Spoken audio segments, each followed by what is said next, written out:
Listen singer Rohit Verma, music by ADR। Enjoy this party song.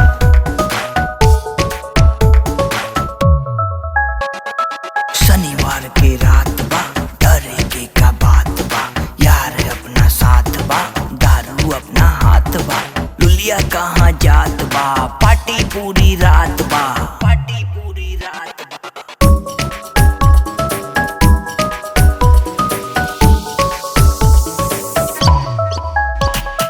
बोतल खुली हो आज पार्टी में, बोतल खुली हो आज पार्टी में, लेके दारू हाथ नाचेंगे सारी रात, कमर हिले दाई वाली नाटी में। बोतल खुली हो आज पार्टी में, बोतल खुली हो आज पार्टी में, पार्टी में।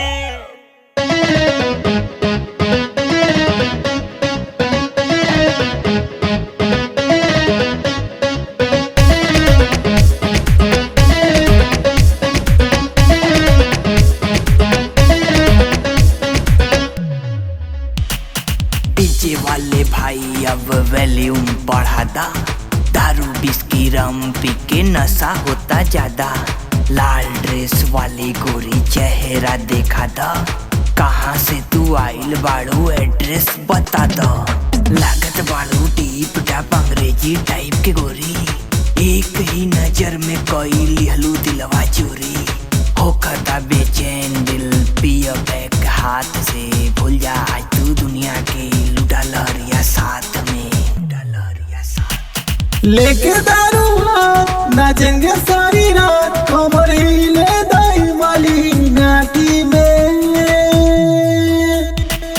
बोतल खुली हो आज पार्टी में, बोतल खुली हो आज पार्टी में।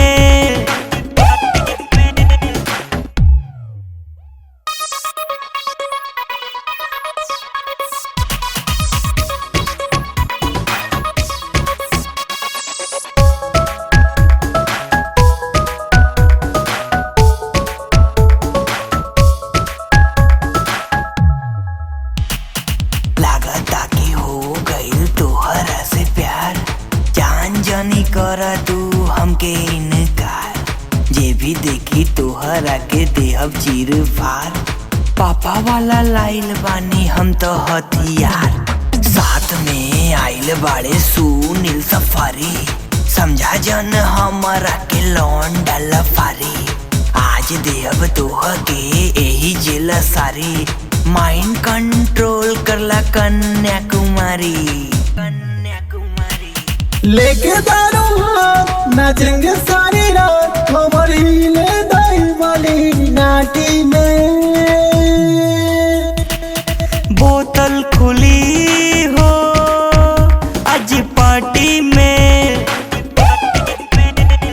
बोतल खुली हो आज पार्टी में। ADR